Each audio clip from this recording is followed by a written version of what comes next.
e traz várias atualizações no São Paulo. Kevin Zenon pode ser contratado? Quanto o tricolor fica no negócio de Rodriguinho com o Red Bull Bragantino? E tudo sobre Dória, agora reforço oficial do tricolor. Fenômeno com a camisa do Botafogo e jogador da seleção argentina, Thiago Almada, está à venda. Vídeo de hoje do canal do Nicola traz todos os valores para contratá-lo e quais clubes brasileiros têm chance. Tudo sobre um reforço que emperrou no São Paulo, tem as últimas do mercado, bastidores, finanças e muito mais. Fala aí pessoal, sou Jorge Nicola, bem-vindos a mais um vídeo do canal, sempre bom ter vocês por aqui, sem perder tempo, pedir para deixar like, se inscrever no canal e ativar as notificações. Bora de notícia ruim sobre o São Paulo e um reforço já contratado. Contei para vocês que Lucas Ramon assinou um pré-contrato com o São Paulo, mas o tricolor tentava nos últimos dias um acordo com o Mirassol para a chegada antecipada do lateral direito de 31 anos de idade. O vínculo dele no Mirassol só se encerra em 4 de abril. Posso assegurar que o São Paulo chegou a oferecer R$1 milhão ao Mirassol para a liberação do atleta com 3 meses de antecedência. Mirassol não aceitou. São Paulo também havia sugerido os empréstimos gratuitos de Luan e de Tolói. O Luan volante teria 100% dos seus salários pagos pelo São Paulo, R$450 mil mensais. Já o Tolói teria 50% dos seus vencimentos. O Tolói ganha 600 mil por mês. Mirassol recusou essa oferta também e só aceita fazer negócio com o tricolor com pagamento de R$2 milhões, algo que o São Paulo não está disposto a fazer. Pior para o Lucas Ramon, que vai treinar durante todo esse período de forma separada do restante do elenco. Ele no início dessa semana ainda pediu uma reunião com o presidente do Mirassol, o Juninho. Segundo relatos, o Juninho não quis recebê-lo. Para completar o noticiário tricolor, informação importante sobre o aspecto político. Você sabe que na próxima quarta-feira vai haver reunião para votar o impeachment do presidente Júlio Casares. E 4 dos 6 grupos que apoiavam o Júlio romperam com o atual presidente. Dessa maneira, são 125 conselheiros que ficam livres para votar, por exemplo, no impeachment do presidente na próxima semana. Somados aos 57 conselheiros que haviam feito o pedido de impeachment, e a gente já tem um número de 182, suficiente em relação aos 171 votos necessários para o impeachment, mas Júlio Casares procurou o presidente do Conselho Deliberativo, Wolten Aires de Abreu, para reclamar sobre esse número. Segundo o Júlio Casares, há necessidade de um fórum qualificado para o impeachment do presidente. Dessa maneira, em vez de 171 votos, seriam necessários 195 votos. A gente ainda vai ter muita confusão nesse aspecto político até a próxima quarta-feira. Quais os valores necessários para a compra de Thiago Almada, meio atacante argentino que fez muito sucesso com a camisa do Botafogo, é titular absoluto da seleção argentina, mas foi colocado à venda nos últimos dias pelo Atlético de Madrid. Flamengo e Palmeiras monitoram com atenção a situação. Primeira informação é de que o Thiago Almada está sendo vendido pelo Atlético de Madrid por 20 milhões de euros ou 126 milhões de reais. Menos dinheiro, por exemplo, do que o Cruzeiro está gastando com o Gerson, mas com uma observação importante. O Atlético de Madrid quer esses 20 milhões de euros por 50% dos direitos econômicos. Jogador bem mais jovem do que o Gerson e de enorme potencial.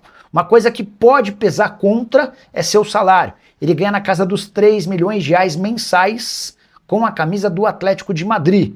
Cifras não pagas nem por Palmeiras, nem por Flamengo. Não há nenhum jogador desses 2 grandes clubes do futebol brasileiro recebendo na casa dos 3 milhões de reais por mês. Chegaram a especular Thiago Almada no Grêmio, posso descartar qualquer possibilidade de acordo. Antes de gravar esse vídeo, consultei uma fonte no Tricolor Gaúcho e essa pessoa assegurou que as cifras não condizem com a realidade financeira do clube. Imaginar Thiago Almada sendo comprado pelo Cruzeiro, com o Matheus Pereira em vias de renovar seu contrato e Gerson sendo comprado, não me parece fazer bastante sentido. O que eu posso contar é que Thiago Almada no futebol brasileiro seria sinônimo de sucesso, até porque ele tem muita bola e já mostrou que é capaz de jogar em alto nível no Brasil. Você gostaria de Thiago Almada por aqui? Use o espaço para comentário e registre sua opinião. Não esquece de deixar like, de se inscrever no canal. A gente volta mais tarde, tem live do Nicola. Tchau! Quero te atualizar sobre tudo envolvendo o São Paulo. Muitas novidades relacionadas a mercado. A primeira de todas, Dória é jogador do tricolor. Fui o primeiro a contar que as negociações estavam em estágio avançado. Na manhã dessa sexta-feira o martelo foi batido.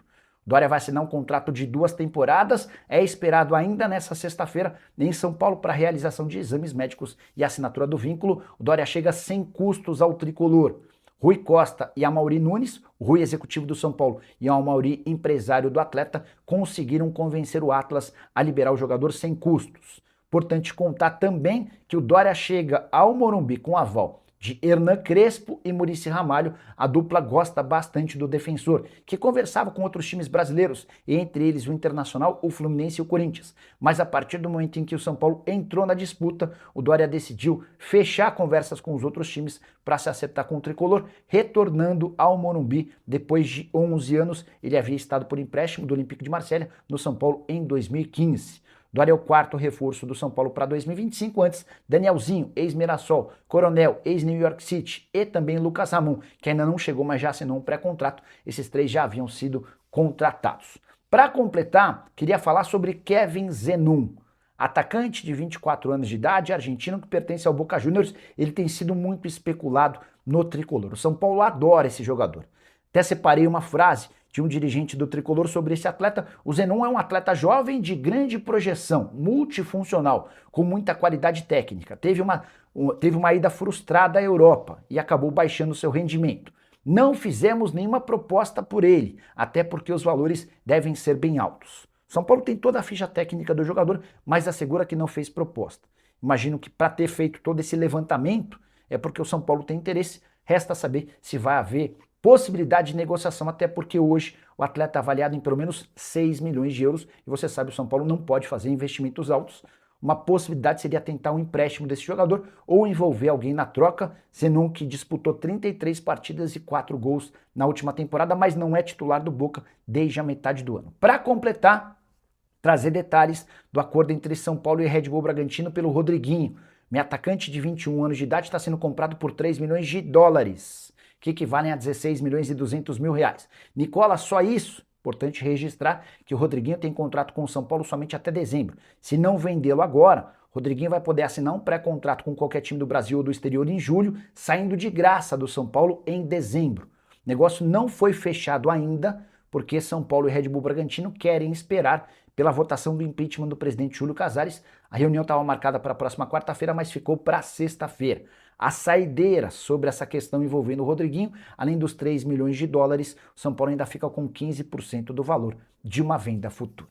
Vamos dar uma pausa nos noticiários envolvendo política e o impeachment de Casares para trazer atualizações de mercado. A primeira informação: o São Paulo avançou na contratação de um zagueiro. O nome não foi revelado. O que eu posso assegurar é que pode acontecer de esse zagueiro ser anunciado a qualquer momento.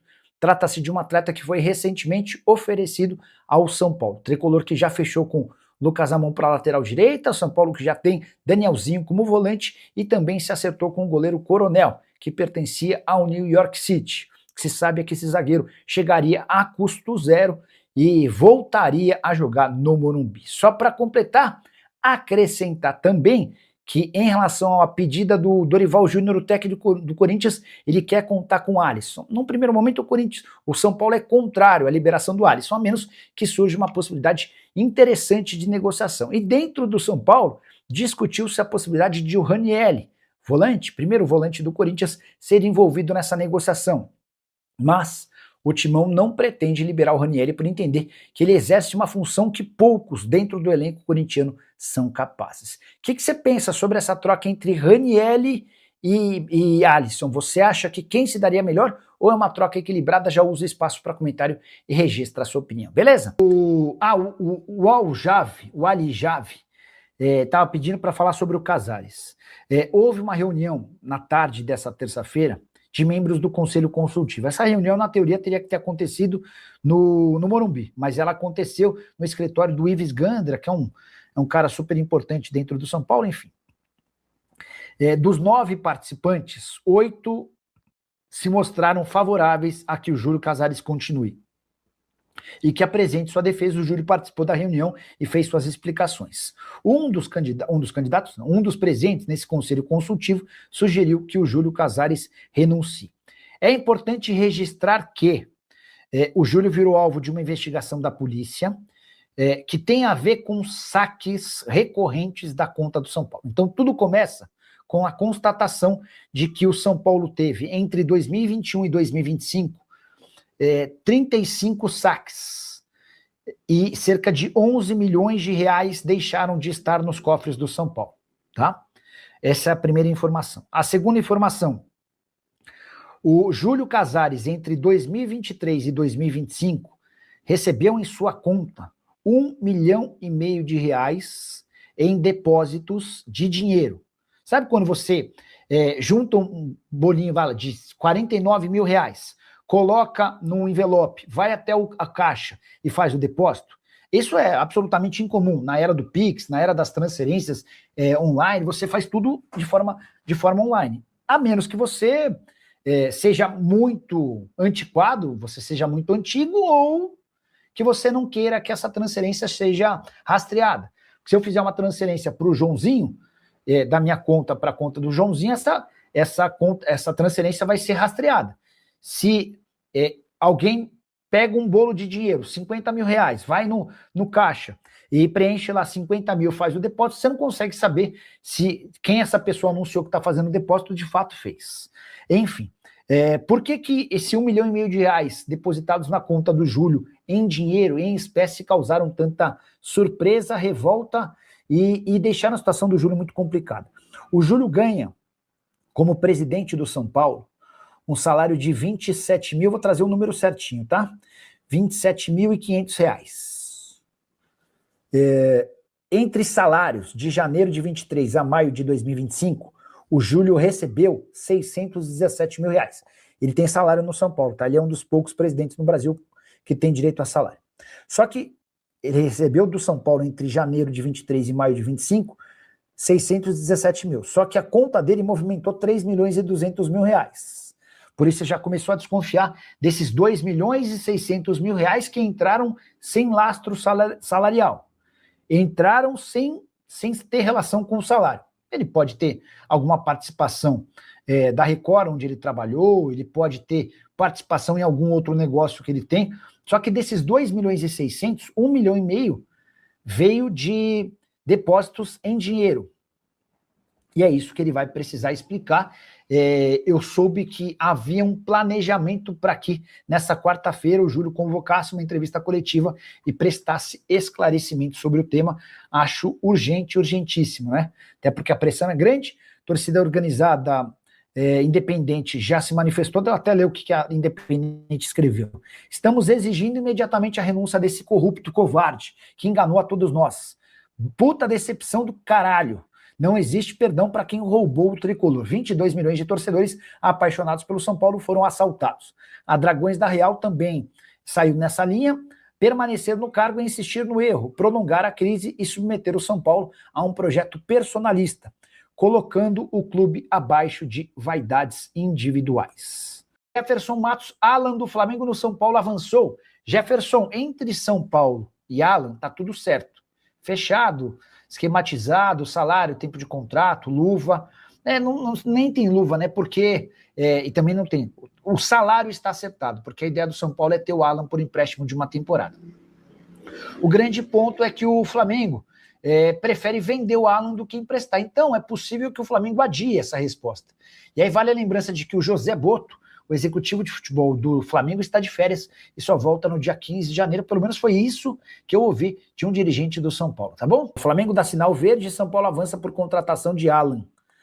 O encaminhamento seria por empréstimo até dezembro com opção de compra. O Tricolor já tem um alinhamento de bases contratuais com o staff. Fora dos planos, Alan já recebeu o sinal verde de Felipe Luiz. A informação é do Valentim Furlan. O Valentim Furlan que havia dito no final de semana que o staff do Alan não queria que o jogador atuasse no São Paulo, tá? Hora de informação exclusiva. Fui o primeiro a contar na noite dessa quarta-feira, nas minhas redes sociais, que Dória está perto de virar reforço do São Paulo. Zagueiro de 31 anos de idade, que acerta os últimos detalhes da rescisão do seu vínculo com o Atlas do México. O jogador negociou nos últimos dias com o Internacional, foi alvo de debate no Fluminense e no Corinthians, mas as negociações com o São Paulo avançaram. Posso assegurar que Rui Costa, executivo de futebol do São Paulo, e Amaury Nunes, representante do jogador, tiveram um papel importante, até porque o Atlas, no início das tratativas, pedia 3 milhões de dólares. No fim das contas, ele sairá sem custos e toda a documentação, se concretizada, garantirá a assinatura desse contrato nas próximas horas. Dória tem tudo para se tornar o quarto reforço do São Paulo e em 2026 ele chega depois das contratações de Danielzinho, ex-Mirassol, de Coronel, ex-New York City e de Lucas Ramon, que segue vinculado ao Mirassol até 4 de abril, mas já tem um pré-contrato assinado com o tricolor. Só um último registro, Dória tem um currículo bem interessante. A última passagem dele no futebol brasileiro foi justamente pelo São Paulo, quando esteve emprestado em 2015. Ele era jogador do Olympique de Marseille. Voltou para a França, jogou no Granada na Espanha, também esteve na Turquia e joga desde 2018 no futebol mexicano. É muito ídolo no Santos Laguna, reforço interessante na minha opinião.